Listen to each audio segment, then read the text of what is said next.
अस्सलाम वालेकुम। अस्सलाम, नमस्ते, सत श्री अकाल। उम्मीद करता हूँ फिट होंगे, बेहतरीन होंगे, अपनी लाइफ अच्छे से एंजॉय करोगे हम तीनों की तरह। देवों के देव महादेव एपिसोड है जी 258 और थर्ड पार्ट है। लाइक शेयर सब्सक्राइब कर दे, स्ट्रेट चलते हैं वीडियो की तरफ। मेरा नाम है मलिक सक्तानी इकबाल और मेरे साथ हैं Rana Mohammad Ali, Mohammad Sameer Khokhar. So guys let's start. अरे अरे कैलाश तो धन्य हो जाएगा, भाग जाग जाएंगे उसके। मैं अभी जाता हूं और महादेव को सूचित करता हूं, इस स्वागत समारोह की तैयारी करे। देवराज इंद्र उनके दर्शन हेतु पधार रहे हैं। चलिए देवपुर। देवराज संभल कर रहिएगा, आपके कारण बहुत अनर्थ हो चुका है। कैलाश पर जाकर ऐसा कुछ ना कर दीजिएगा जिसके कारण आपके साथ कुछ अनर्थ हो जाए।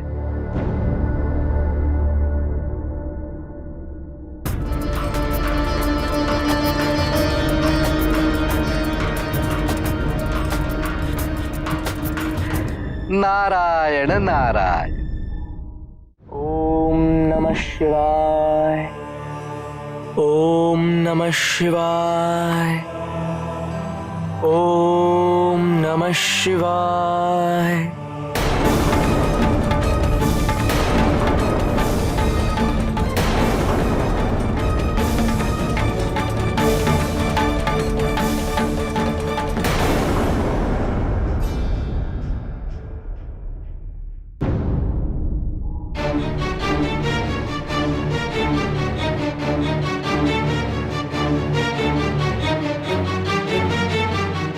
सेनापति मुर्गन, अभी अभी समाचार प्राप्त हुआ है कि राजा बलि ने स्वर्ग पर आक्रमण कर अमृत कुंभ छीन लिया है और देवताओं के युद्ध में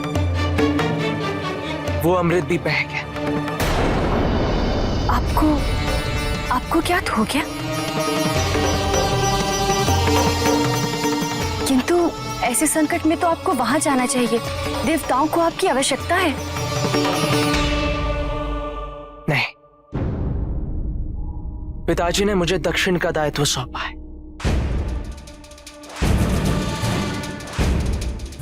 और मैं दक्षिण को इस तरह असुरक्षित छोड़कर नहीं जा सकता। यदि उन्हें वहां मेरी आवश्यकता होगी तो वो मुझे अवश्य बुलाएंगे। इस संसार को उनकी आवश्यकता है देवी, और उन्हें किसी की भी नहीं। इस समस्या से उभरने का उपाय भी उन्हीं के पास है। उपाय मेरे पास का, उपाय तो आप सबके पास है।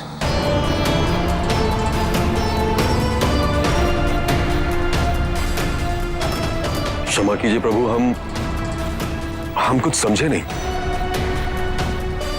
दिव्य शक्तियां अमृत के साथ समुद्र में जलमग्न हो गई। यदि उन्हें पुनः प्राप्त करना है तो समुद्र मंथन अनिवार्य है। किंतु अशक्त होने के कारण ये कार्य अकेले ना ही देवता कर सकते हैं और ना ही असुर। यदि इस कार्य को संभव बनाना है तो असुरों और देवताओं को संधि करनी होगी।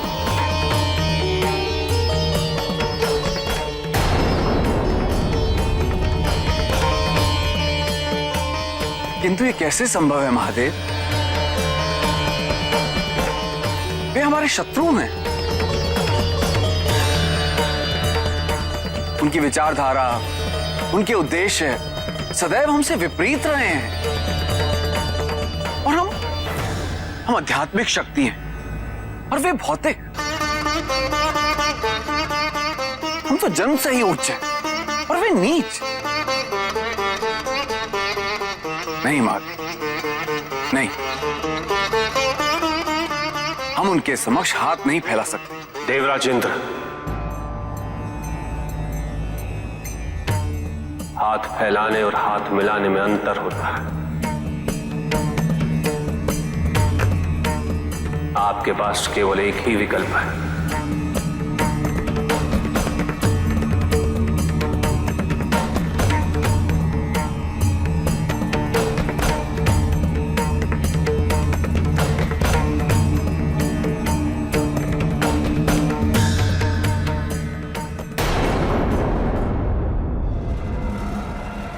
देवराज इंद्र हमारे यहाँ पधारे हैं, तो प्रतीक्षा कैसी? उन्हें सम्मान पूर्वक अंदर ले आइए। जो आज्ञा महाराज।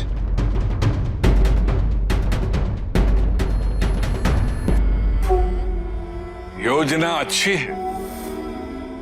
एक बार देवराज इंद्र अंदर आ जाएं, फिर हम उन्हें घेर के मृत्यु देंगे। मृत्यु।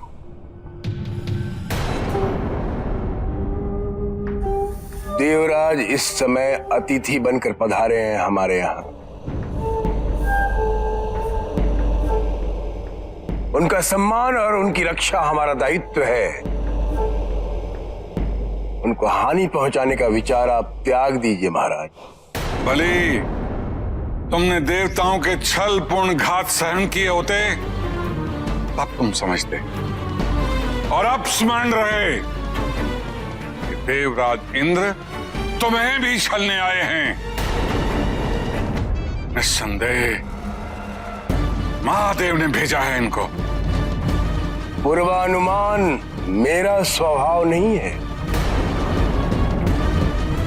किसकी मंशा क्या है, उससे वार्ता करने के पश्चात ही ये समझ पाना संभव है।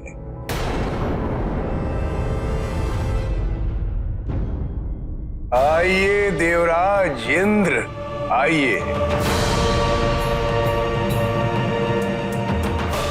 विराजिए। मुझे इतना भी मान मत दो बलि, मेरे अश्रु बहने लगे। वो असुर जिसने स्वर्गलोक पे आक्रमण कर दिया था, एक लुटेरा बनके, उसका वास्तविक रूप शिष्टाचार से परिपूर्ण है। मुझे तो लगा था आप किसी आवश्यक विषय पर वार्ता करने हेतु पधारे हैं। असुरों के लिए इससे बड़ी दुर्भाग्य की बात क्या हो सकती है कि उनका एक राजा बलि के हाथों से हाथ में आया हुआ अमृत गिर गया।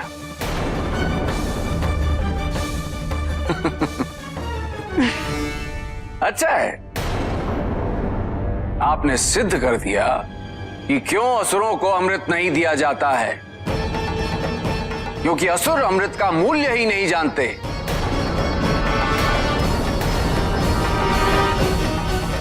यदि जानते होते तो क्या आप ऐसा होने देते? किंतु कोई क्या करे, असुर होते ही हैं मूर्ख।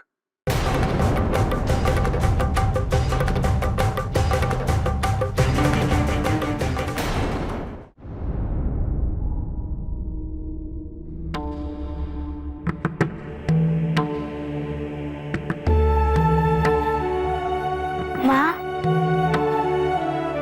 आप चिंतित है ना? हमें पता है आप क्यों चिंतित हैं, किंतु शीघ्र ही सब ठीक हो जाएगा। आपके और हमारे आभूषण जल्दी वापस आ जाएंगे और ये अंधकार भी दूर हो जाएगा। माँ, पिताजी के लिए कुछ भी असंभव नहीं है ना? तो जैसे विष्णु जी अवतार लेते हैं, पिताजी भी अवतार ले सकते हैं। नहीं पुत्री, अवतार लेने का अर्थ होता है जन्म लेना, और जब जन्म होता है तब मृत्यु को प्राप्त होना पड़ता है। किंतु तुम्हारे पिता स्वयंभू है, अनादि है, उनका कोई ऋण नहीं है, वो ऋण मुक्त है। और जो ऋण मुक्त होते हैं वो संसार के चक्र में नहीं आते, समझी? हाँ, पर केवल इतना ही कि पिताजी अवतार नहीं लेते। क्यों नहीं लेते वो नहीं समझ में आया। समय आने पर सब समझ जाओगी पुत्री।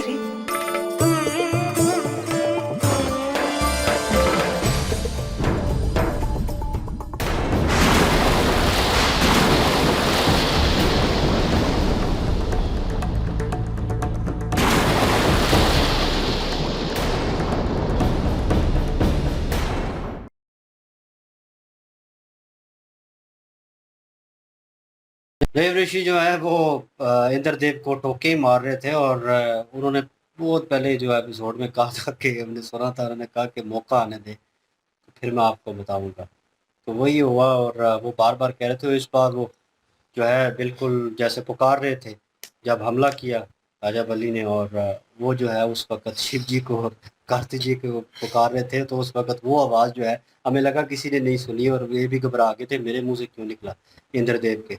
तो ये जो है ऋषि मुनि जो है उन्होंने सुनी हुई थी, उन्होंने कहा कि हाँ उस वक्त तो आप पुकार रहे थे, तो वो शर्मिंदा हो रहे थे। उन्होंने कहा एक ही हल है इसका, और आप जाके शिव जी से बात करें इस बारे में। तो वो मान गए हैं इस चीज़ के ऊपर, उन्होंने कहा चलो ठीक है, लेकिन जाते हुए ये भी कहा है कि वहाँ जाके कुछ और जो है धर्म मत कीजिएगा, आपकी वजह से पहले ही बहुत काम ख़राब हो चुका है। और हमें लगा कि माता पार्वती जी जो हैं वो परेशान है, वो गुस्से में हैं। उन्हें लगा है सारा नट जो हुआ है, सब कुछ हुआ है वो इंद्रदेव की वजह से हुआ है, और वो लास्ट एपिसोड में डिस्कस भी हुआ। तो हमें लग रहा था कि उनकी वजह से कह रहे हैं, लेकिन वो कह रहे हैं कि अपने आप को संभालें, जो शिव जी बोलेंगे उसको माने कीजिएगा और आगे से बोलना मत, क्योंकि इंद्रदेव जो है वो एटीट्यूड में वही हुआ, शिव जी के सामने आए और शिव जी ने सजेशन दी है, उन्हें कहा है कि आप दोनों को मिलना होगा, एक होना होगा, उसके बाद जो है वो अमृत जो है, अमृत कलश जो है वो हासिल कर सकते हैं और सृष्टि में दोबारा बहाली आ सकती है, ठीक हो सकता है सारा कुछ। तो आपको ये करना होगा। उसके ऊपर लगा कि इंद्रदेव जो है वो मान्य करेंगे उस बात को, लेकिन वो उस चीज़ को ऊंच नीच में जो है वो उस तराजू में रख के तोल रहे हैं। वो कह रहे हैं कि ना तो वो हम हमारी तरह समझदार हैं, शक्तिशाली हैं, ठीक है, वो उनका जो रहन सहन है और उनके कानून जो है वो अलग हैं, और सबसे बड़ी बात कि वो नीच हैं, हम जो है बड़ी ऊंची जगह पे हैं।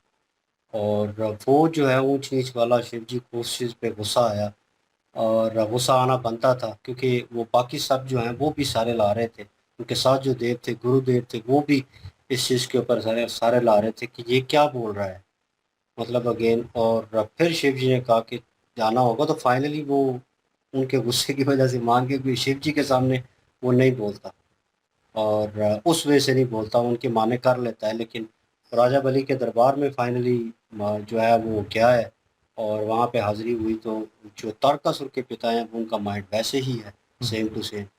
वो कह रहे हैं कि फाइनली वो आ तो गया है, और आएगा तो हम जो है उसे घेर लेंगे और मृत्यु दंड जो है वो देंगे, उसको मार देंगे मतलब। तो राजा बली जो है वो अपने सूलों का पक्का है, और वो कह रहा है कि मेरा मेहमान है और वो बात करने आया है तो बात करेंगे, मैं ये नहीं करने वाला। तो फाइनली वो आ तो चुका है यहाँ पे, और मुझे लगा कि थोड़ी बहुत वो एटीट्यूड कम हो गया होगा, लेकिन वो अजीब सिचुएशन में है, और जिस तरह वो उन्हें अगेन जहाँ पे भी बेइज्जत कर रहा, मूर्ख बोल दिया है।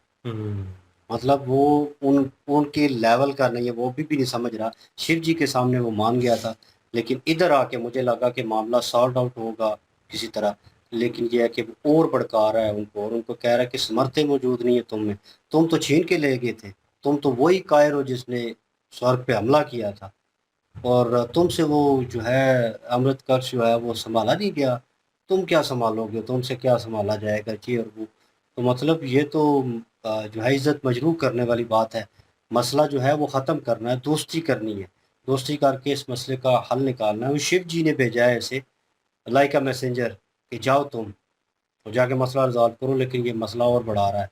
और कार्तिकेय जो है उस उनको भी स्मरण हो चुका है इस सारी सिचुएशन का, और वो अभी कह रहे हैं कि पिता का हुक्म है कि मैं दक्षिण में रहूं और यहाँ पे सेवा करूं, तो मैं यहीं पे रहूंगा, जब तक उनका हुक्म नहीं होगा मैं वापसी नहीं कर सकता। यही बात है। यहाँ पे देवराज इंद्र जो हैं, मुझे तो लग रहा था कि वो संभल जाएंगे जिस तरह से शिव जी ने उनको समझाया है। शिव जी उनको समझा भी रहे हैं कि हाथ फैलाने में और हाथ मिलाने में बड़ा फर्क होता है। आपको ये नहीं कहा कि आप जाके हाथ फैलाएं उनके सामने, आपको ये कहा है कि असुर जो हैं उनके साथ आप संधि कर लें। शिव जी तो चाहते हैं कि दोनों के दरमियान जो इख्तलाफात हैं वो खत्म हो जाएं, और संसार में जिस तरह से बदअमनी फैली हुई है वो बदअमनी खत्म हो जाए और अमन आ जाए, शांति आ जाए। अब यहाँ पे देवराज इंद्र को प्रस्ताव लेकर जाना था राजा बलि के पास, और असुर जो थे वो सारे इंतजार कर रहे थे। जो तारकासुर के पिताजी हैं महाराज, वो राजा बलि को कह रहे थे कि देवराज इंद्र जो है ना, वो अगर यहाँ पे आ रहा है तो वो ठीक नहीं है, उसके मन में हमेशा से असुरों के लिए दुश्मनी ही रहती है, तो वो आपका भी अपमान करेगा, और हम असुर जो हैं हमेशा से देवराज इंद्र ने हमारा नुकसान किया, हम उनके साथ संधि नहीं करना चाहते, तो इसलिए बेहतर यही है कि आप उनसे वार्तालाप ना कीजिए। लेकिन राजा बलि ने कहा कि भाई देवराज इंद्र जो है वो मेरे पास आए, मैं उनसे बातचीत करने के बाद ही डिसाइड करूंगा कि मैंने आगे क्या करना है। एक दफा मुलाकात जो है वो उनसे जरूरी है। यहाँ पे देवराज इंद्र आए उनके पास। देवराज इंद्र जो हैं उन्होंने आते साथ ही राजा बलि को डिग्रेड किया है और उनको कहा है जी कि असुर जो हैं उनको क्या पता कि अमृत कलश जो है उसकी वैल्यू क्या है, उसकी अहमियत क्या है। अगर पता होता तो आप अमृत कलश जो है वो महासागर में गिरने देते। अगर गिर गए तो आप तो समझ लीजिए कि आप उसकी वैल्यू को नहीं समझते। और यहाँ पे ये भी कह दिया कि असुर जो है ना वो होते ही मूर्ख है। मतलब ये कि यहाँ पे शुक्राचार्य जी हैं, उनको भी बुरा लग रहा है कि देवराज इंद्र ये प्रस्ताव लेकर आए हैं संधि करने का, तो ये संधि इस तरह से तो नहीं होती ना। अगर संधि करने जाते हैं किसी से तो वहां पे जाके सारी जो पिछली गलतियां हैं वो भुलानी होती हैं, उनके ऊपर पर्दा डालना होता है, वो क्षमा मांगनी होती है कि भाई जो आपसे हुआ, जो हमसे हुआ उस चीज को छोड़िए, लेकिन अभी जो संकट हम पे आ पड़ा है इस संकट को हमने मिल के ठीक करना है।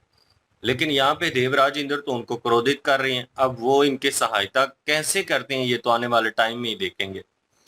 जी बिल्कुल जी। और संधि कर पाते हैं या नहीं कर पाते ये तो वक्त बताएगा। लेकिन ये है कि जो इंद्रदेव है ये नीचा दिखा के जो है वो संधि करना चाहते हैं उनके साथ कि मुझे इतनी जरूरत नहीं, आपको भी जरूरत है और आप भी जो है वो बीच में आए। तो ये इस तरह की बातें करके अपमान कर रहा है उनका भी, और शुक्राचार्य जी भी, उनको भी गुस्सा आ रहा है अभी।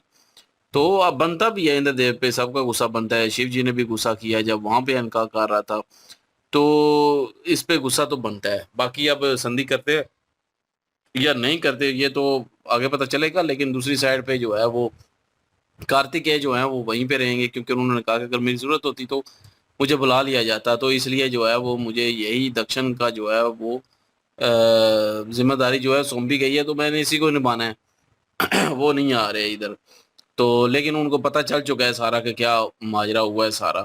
तो लेकिन दूसरी साइड पे जो है पार्वती जी और अपना क्या नाम है उनका, उनकी बेटी अशोक सुंदरी, वो जो है वो वार्तालाप कर रही थी और वो कह रही थी कि आप परेशान ना हो, ये सारे जो भूषण हैं ये वापस आ जाएंगे और ये अंधकार भी ख़त्म हो जाएगा।